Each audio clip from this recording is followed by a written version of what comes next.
have Simon Trilsbach, who is the Vice President of Asia Pacific for Socialbakers.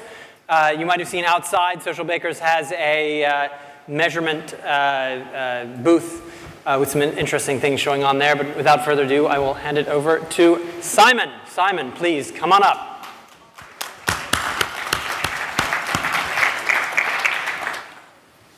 And we're starting with a video.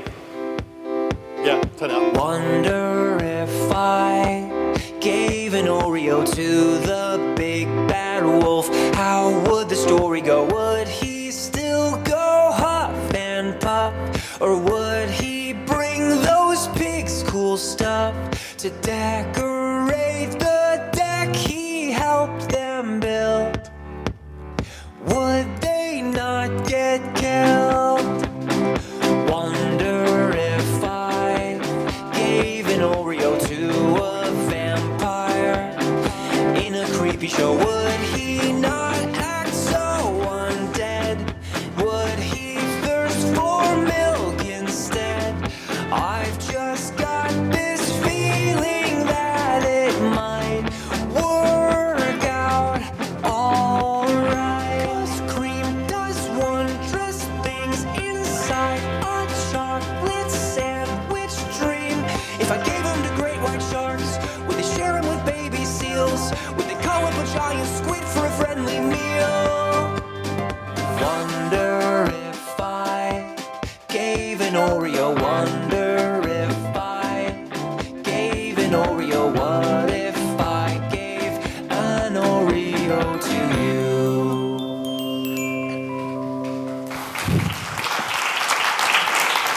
I wish that was my campaign. It's absolutely fantastic. Good afternoon, everybody.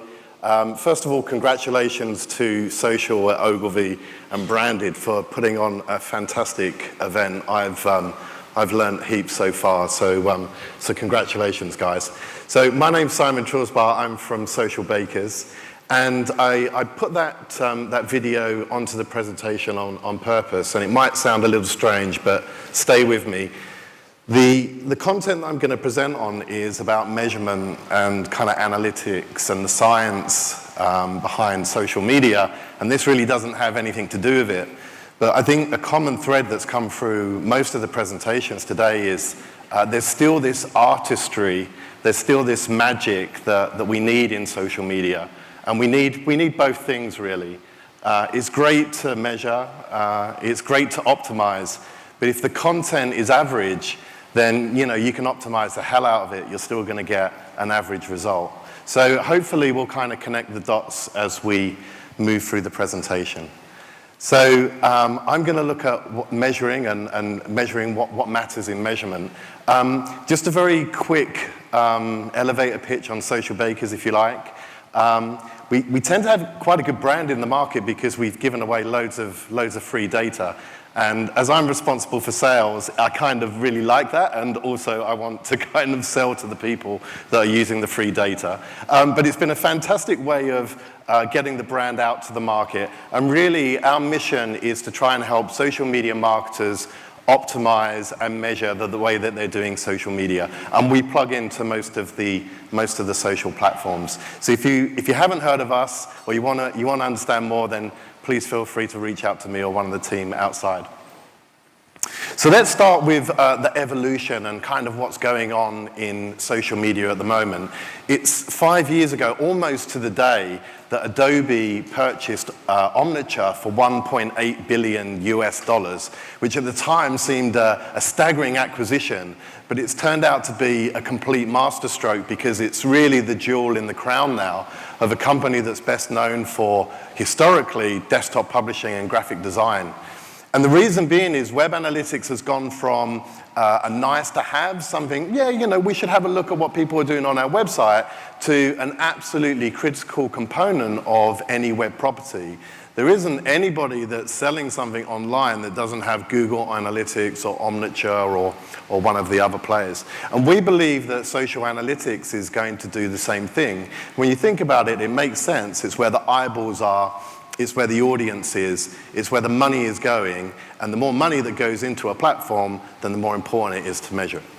Also, we've seen this explosion in channels, so we've heard from quite a lot of them today. I know Peter from Twitter is up after me, but we've heard from WeChat, we've heard from Sina, there's Facebook, obviously, Vine, and it's kind of difficult for marketers sometimes to understand what platforms to use, what's right, what's wrong, what's indifferent. Social's changing all the time, and this is just a quick snapshot. Is there a laser here? Here we go. So these are the two things that I kind of pull out from this slide. This is just over a year.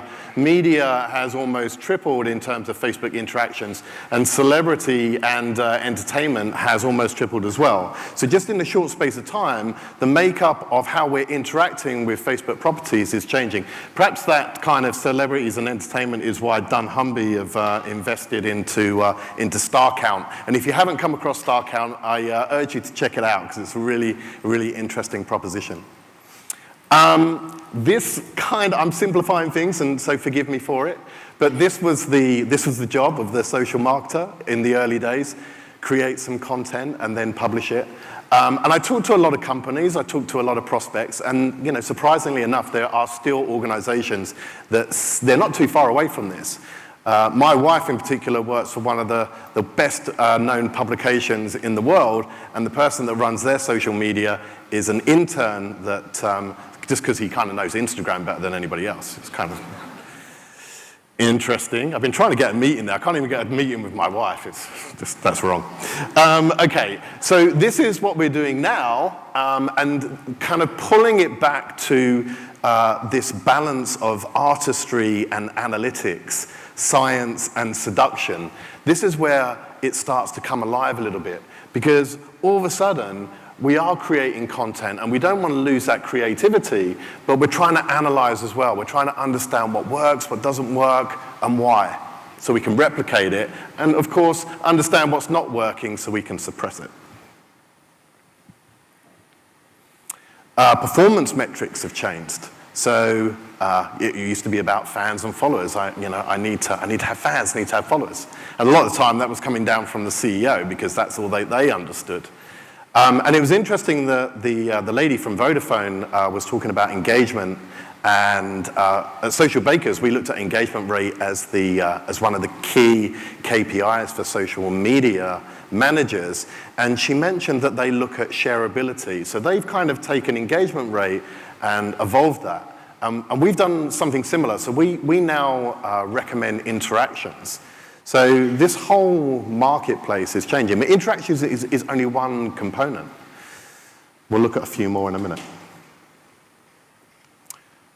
So we've gone from fans, followers, reach, engagement, interaction, shareability.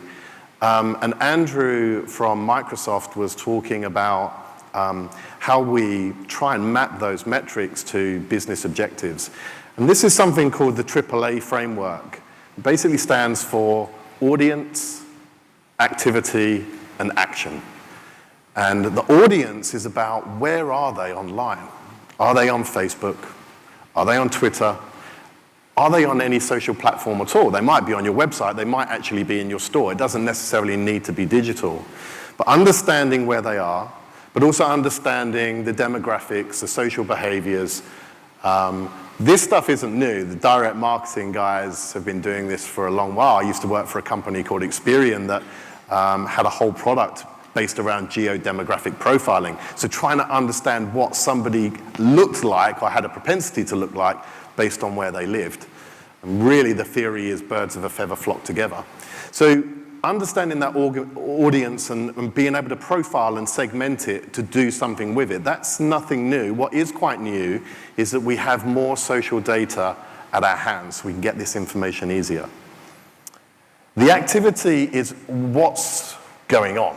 Is it activity that I'm producing?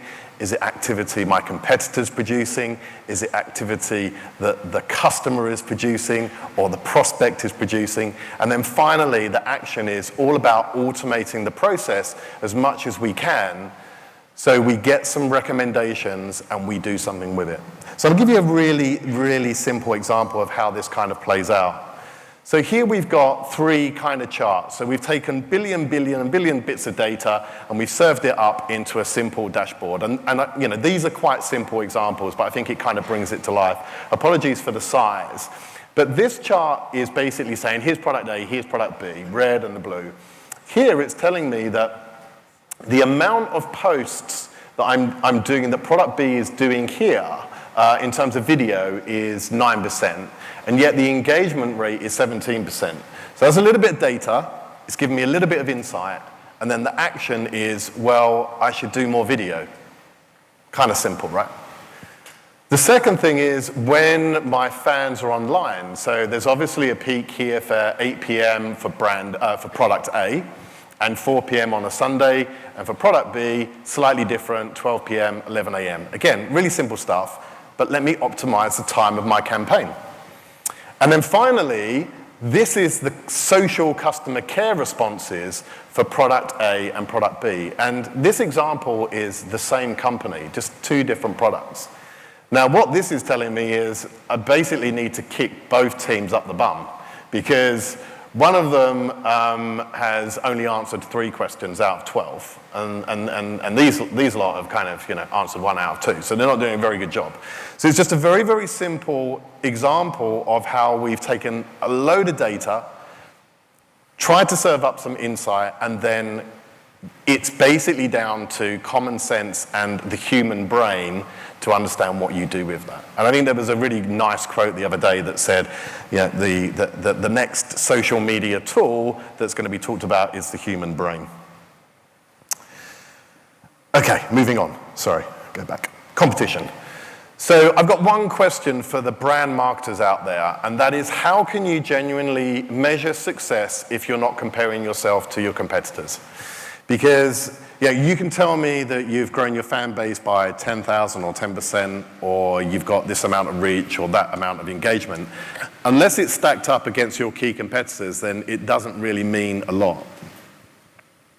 The other thing with competition is that you can learn a lot. And this is the killer piece of functionality for Socialbakers, is that we have the ability to line up different brands. And it doesn't necessarily need to be your competition. I think that the Greek philosopher here was kind of, talking about enemies. I'm not saying your competition are your enemies, but it was a nice quote. Because you can learn from your competitors.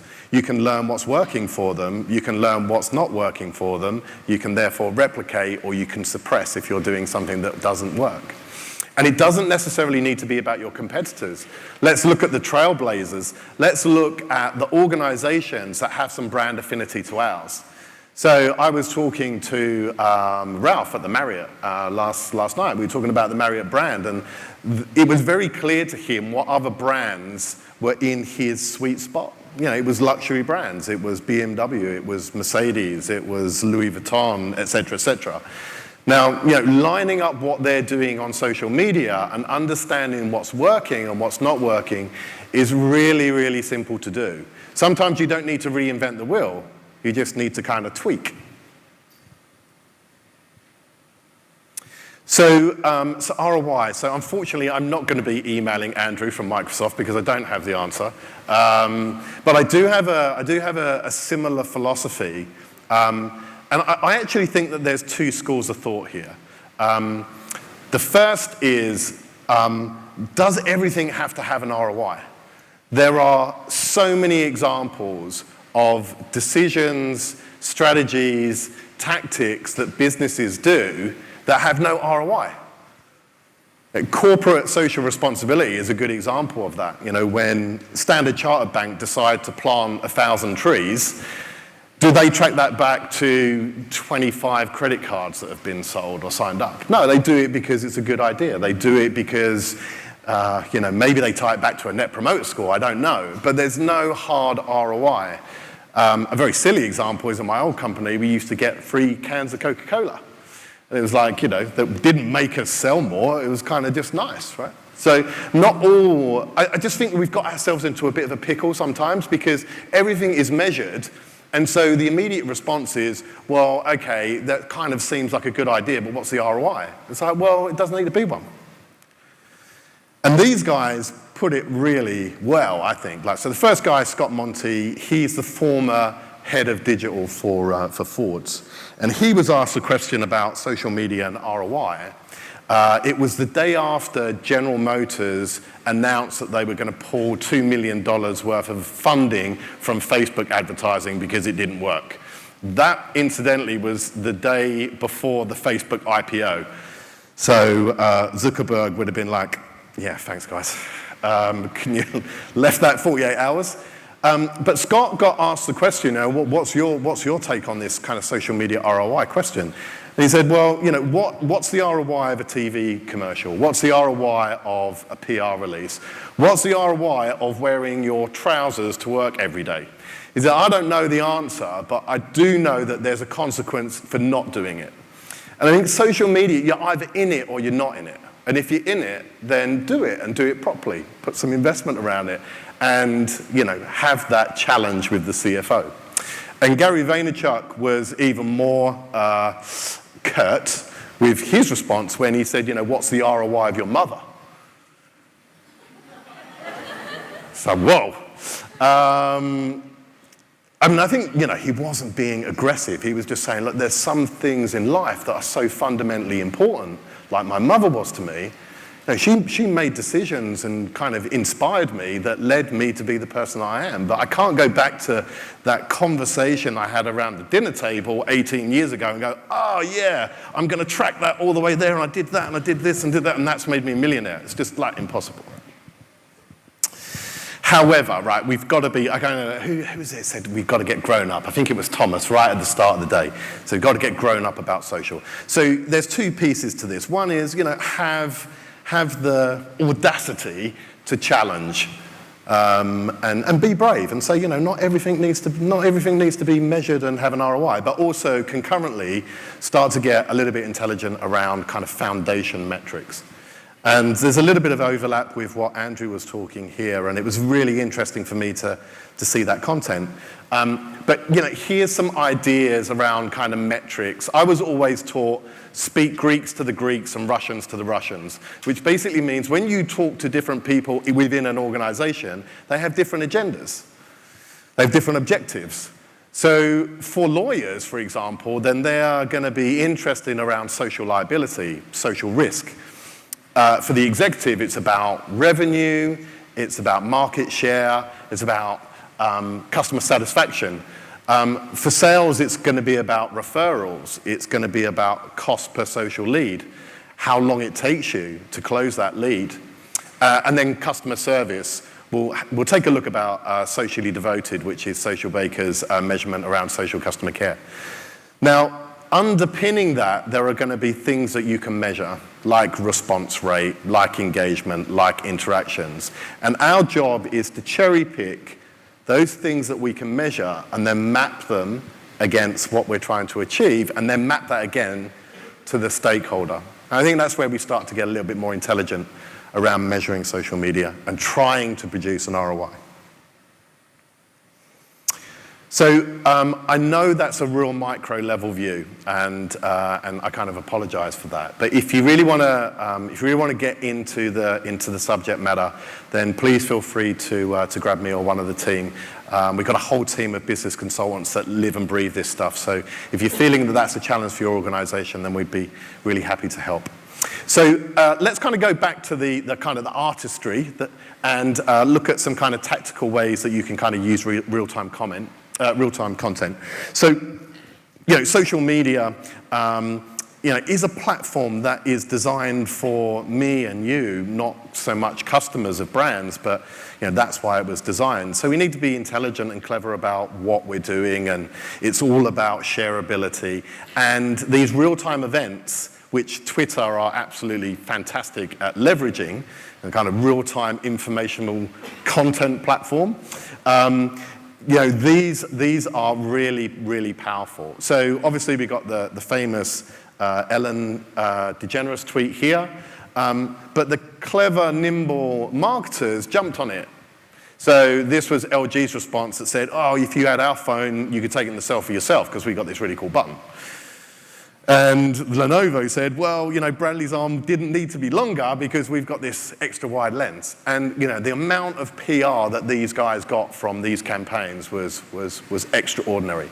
And I think going back to the ROI piece, one of the questions that I always ask is, okay, they might say, oh, well, yeah, that's great, and it got loads of retweets, but what's the ROI? Well, my response is, how much would it have cost us to get the same engagement using traditional channels? Banter. I'm an Englishman. I lived in Australia for 10 years. I grew up in Essex, so I'm all about the banter. And I think that this is a really great way of using social media because, it's funny done in the right way. It's a little bit it's a bit of a calculated risk, but there's been some great examples of how this is used. And it goes back to, the content that you're delivering, is that going to get shared? Because as humans, we're always about passing on the funniest joke first of all, right? That's kind of the ego inside of us. And a really cool example of the banter between two brands, I'll just have to get my notes because I might not remember it. So Old Spice tweeted to Taco Bell and said, hey, at Taco Bell, that fire sauce, it hasn't got any fire in it. That seems like false advertising to me. So Taco Bell went back to Old Spice and said, well, at Old Spice, has it got any Old Spices in it? So then Old Spice came back and said, well, that depends. Do you consider volcanoes, tanks, and freedom to be Old Spices? It's like, one, game over, finished. And it just generated this great buzz. It's funny, it's intelligent, it's not nasty. And there's loads of examples of brands that are doing this stuff. And again, if you're looking at these aspirational brands and you're monitoring what's doing, there's a great opportunity for you to join that conversation. And that kind of leads me to the smart storytellers. So what we're trying to do at Socialbakers is we're trying to make your job easier.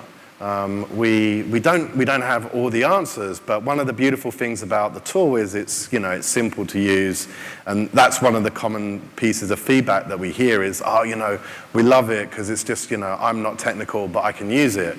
And so we're trying to take that philosophy and give you data and information that's gonna be helpful.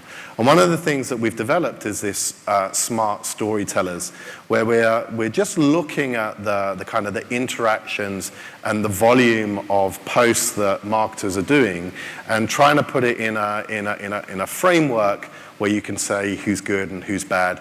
And it's everybody loves an accolade, everyone loves a badge. So here's some examples of the smart. This is a kind of world first, so you're the first people outside of Socialbakers to see this. But here we're looking at the kind of the methodology, and it's pretty simple stuff, really. But you can see here that Chow Tai Fook are basically, they're probably leading. I mean, you want to try and move up here to the number of interactions, which is kind of in line with what Vodafone was saying, kind of interactions and sharing. Hello Kitty probably maybe posting a little bit too much, but still, these are kind of the leaders at the moment. And so this will be a quarterly report that we'll develop, and it will be shared on our website for free. So care, social customer care, is another good way of leveraging real-time content. And going back to the ROI, it's cheap to do. It's a lot cheaper to look after a customer through social than it is through traditional channels. And guess what? If I'm reaching out to a brand on Twitter, it kind of makes sense that you respond to me on Twitter. So this is kind of moving at a rate of knots. And this is a picture of the volcano that erupted in Iceland. And the reason I put it on there is because it absolutely transformed KLM's social media strategy. So their call centers were getting completely blocked up with people wanting to know information around their flights, and they said, right, we need to jump on social. And they came out of that whole disaster really, really well. It was great PR for them. They responded to loads of customers, and the CEO said, whoa, this is this has opened my eyes, guys. This, we are going to go full on social media, customer centric, and it was interesting that a real kind of disaster made that happen. So the other accolade that Socialbakers produce is the socially devoted badge, where we look at the amount of responses and the time it takes for an organization to respond to a question on Facebook or Twitter. I'll tell you afterwards, because I'm out of time.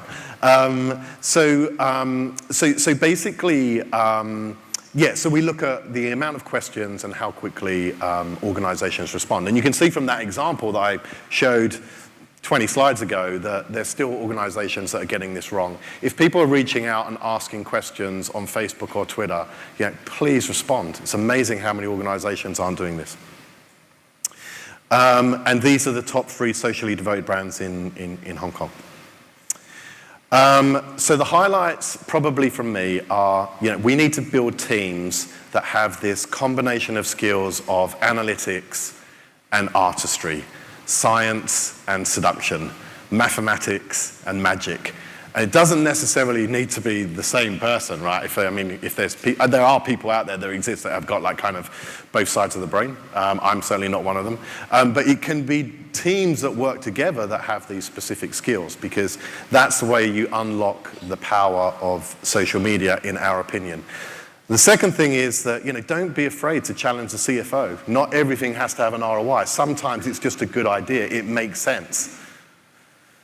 So if I can empower you, maybe don't say what's the ROI of your mother, kind of use your own kind of way of dealing with that. And the third is, let's get grown up. Let's get grown up about it. Let's really try and find business objectives and business strategies. How do we use social media metrics to align ourselves to those business objectives, and then talk in the language of the stakeholder? So if it's someone from legal, then it's slightly different to somebody from sales. So finally, this is some topical stuff. You might have seen the command center outside. We've been looking at buzz around Hong Kong with Occupy Central. If you haven't had a look at it, please go and talk to the team. They're there, they're really friendly. And I think that's me. Thank you very much.